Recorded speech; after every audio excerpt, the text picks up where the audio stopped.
Hola, bienvenido nuevamente. Esta vez tenemos un tema corto que hemos denominado la espuma y el champú.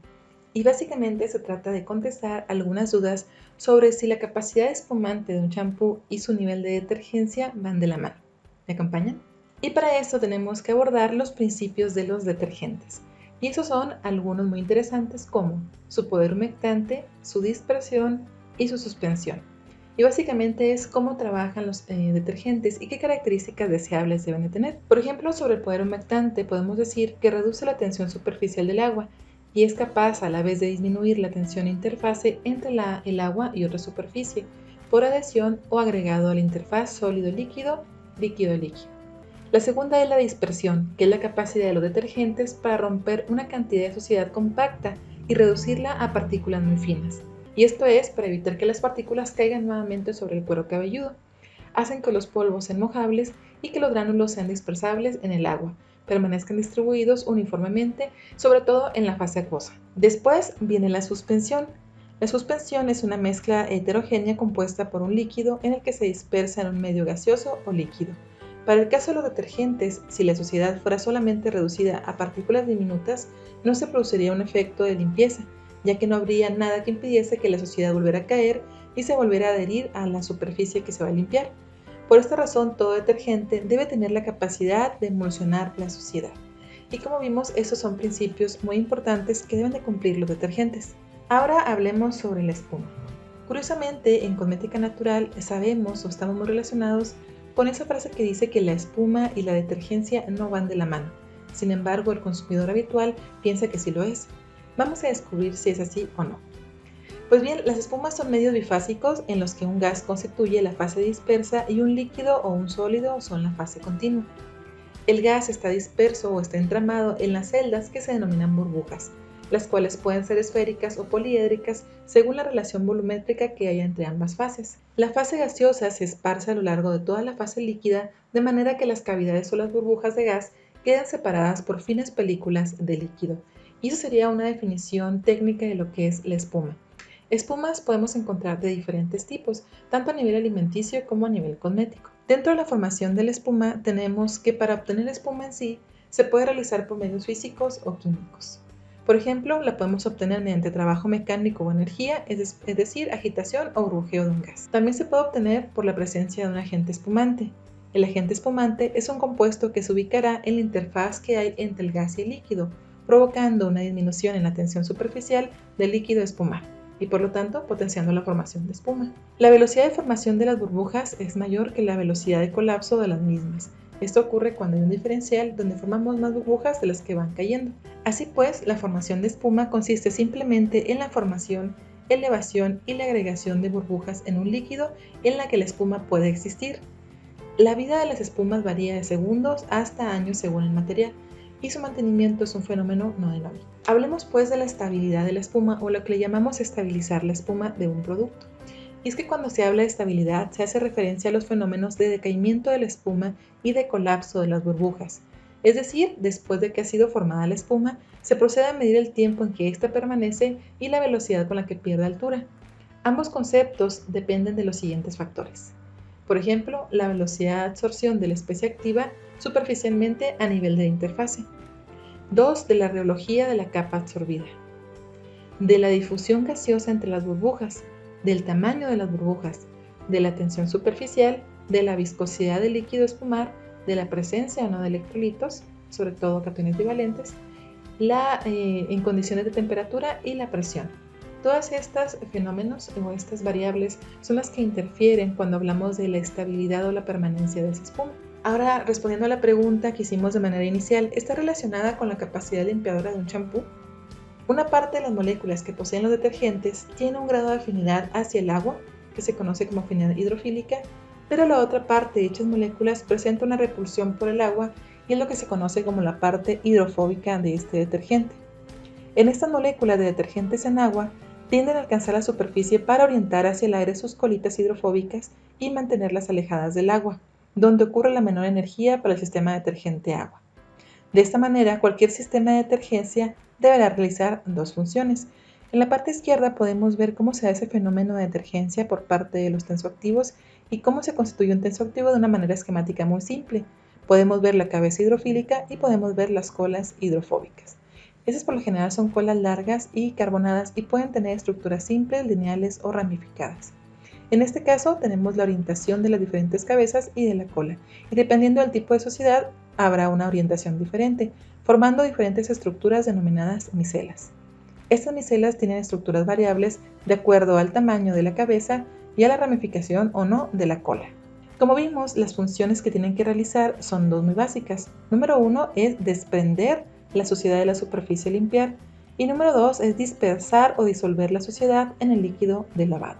Entonces, si ya vimos que la espuma no determina la detergencia de un champú, ¿qué sí lo determina? Pues uno de esos parámetros es la tensión superficial, y esta puede ser definida como la cantidad de tensoactivo presente en champús que es capaz de reducir la tensión superficial.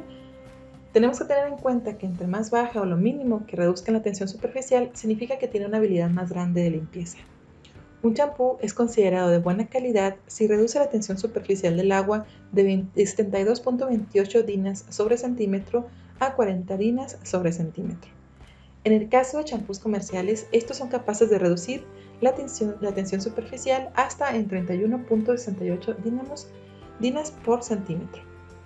En este caso les muestro una tabla donde se evaluó justamente este fenómeno de reducción de la tensión superficial en champús comerciales. En este caso utilizaron algunas marcas que podemos conocer como Pantene y L'Oreal y vieron a 25 grados y a diferentes temperaturas cómo se reducían esta tensión superficial y encontraron que llegaron a valores muy aceptables, incluso menores de los que se han establecido como límites.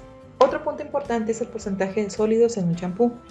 Si un champú tiene muchos sólidos remanentes tras la evaporación de la muestra, será difícil para el producto trabajar en el cabello y ser lavado.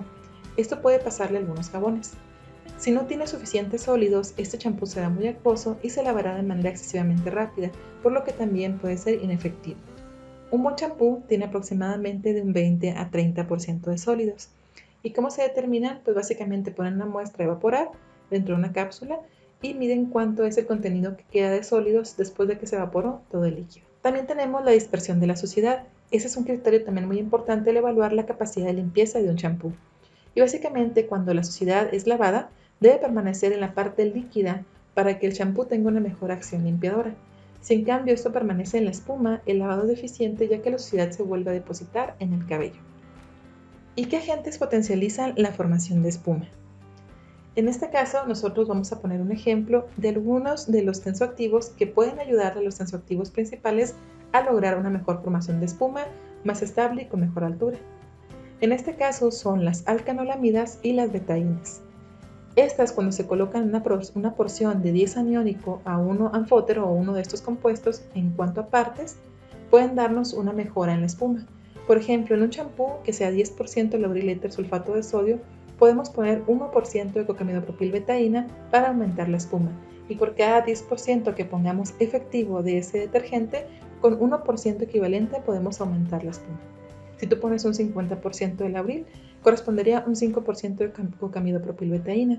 Si tú pones un 25% de lauril, sería un 2.5 de cocamidopropilbetaína, sería suficiente y de ahí puedes partir y poner un poco más. Los lactilatos, como el lauril lactilato de sodio, también son interesantes como potenciadores de la espuma. Sin embargo, a nivel artesanal son difíciles de conseguir. También otra de las combinaciones que está saliendo a nivel internacional son los alquilpoliglucósidos con ácido glucamina. Sin embargo, estas combinaciones también nuevamente a nivel artesanal son difíciles de conseguir, pero es bueno saber que existen en el mercado y que se están llevando a cabo. De hecho, esto se está llevando mucho a cabo en Asia y ellos sostienen que esta combinación realmente logra efectos iguales que el lauril sulfato de sodio. Recordando también, otros de los que pueden ser añadidos son los tensoactivos no iónicos. Como vemos en la imagen del lado izquierdo, tenemos la clasificación de los tensoactivos de manera general. Y en este caso tenemos a los tensoactivos no iónicos, a los tensoactivos aniónicos, a los tensoactivos catiónicos, a los tensoactivos anfóteros. Vamos a ubicarnos aquí, que son los tensoactivos no iónicos, que son de los que vamos a hablar como potencializadores de la espuma. En este caso tenemos aquellos tensoactivos que no tienen carga al disociarse, esto es, que cuando entran en el sistema acuoso no se disocian en diferentes partes, y que ellos dependen, o su capacidad de detergencia depende más bien de los grupos funcionales que integran a este tensoactivo. Estos tensoactivos no iónicos son moléculas tensoactivas que no poseen carga eléctrica en solución acuosa. Tienen menor capacidad espumógena y viscosante que los tensoactivos aniónicos, pero tienen la ventaja que son excelentes agentes humectantes y apenas alteran la función de barrera cutánea. Se utilizan para limpieza suave y estabilización de las emulsiones. Son compatibles tanto con tensoactivos aniónicos como catiónicos y no son afectados por los iones calcio, magnesio o divalentes del agua dura. Ojo que esas son las características principales de estos tensoactivos no iónicos. Algunos de los más utilizados son el cocoglucósido, el desilglucósido, el laurilglucósido. ¿Pero para qué los podemos utilizar? Bueno, los podemos utilizar como tensoactivos con una mezcla aniónica no iónica para mejorar la espumación. Y esto es que mejoran la espuma y ayudan a mejorar la limpieza unidos a tensoactivos aniónicos. Los tensoactivos no iónicos se adhieren mejor a los lípidos de superficie. Estos tensoactivos se combinan muy poco con las proteínas solubles en agua, ya que interaccionan más fuerte con las proteínas que son de naturaleza hidrofóbica, como las de membrana. Cuando están juntos con los tensoactivos aniónicos, se reduce la absorción de los tensoactivos aniónicos. Esto ayuda también a reducir la agresividad que puedan tener ellos sobre el cuero cabelludo y se favorece la absorción de los no iónicos. Esto hace que se potencialicen los no iónicos y reduce la agresividad de los aniónicos. ¿Esto qué ocasiona? Bueno, que también sea una espuma más intensa, pero que también mejora la capacidad de limpieza. Los tensoactivos no iónicos tienen una CMC menor.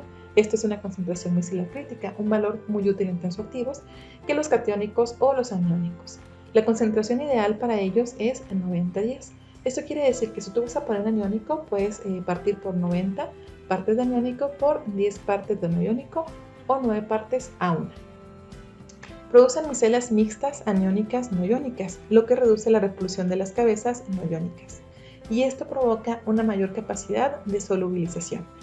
Básicamente esas son las razones por las que consideramos que cuando vamos a formular es muy interesante unir un tensoactivo no iónico a un tensoactivo aniónico. Y también por las que, como vimos anteriormente, podemos agregar también un tensoactivo anfótero para un sistema que sea más estable. Esto básicamente tiene que ver mucho con las cabezas que tienen y las repulsiones electrostáticas que se pueden dar por la formación de micelas mixtas entre los tensoactivos no iónicos y aniónicos y por las diferentes estabilizaciones que tienen de las micelas cuando están juntos. Esto es muy interesante desde el punto de vista químico y tiene una gran cantidad de explicaciones desde el punto de vista físico-químico. Pero son las principales razones o lo que te podemos dar como información de agentes que te van a ayudar a fomentar una mejor espuma en tus productos. Como vimos en Cosmética Natural, nosotros nos enfrentamos comúnmente con que nuestros productos tienden a producir baja espuma. Entonces esperamos que estos tips te sean de ayuda. Como siempre, un abrazo.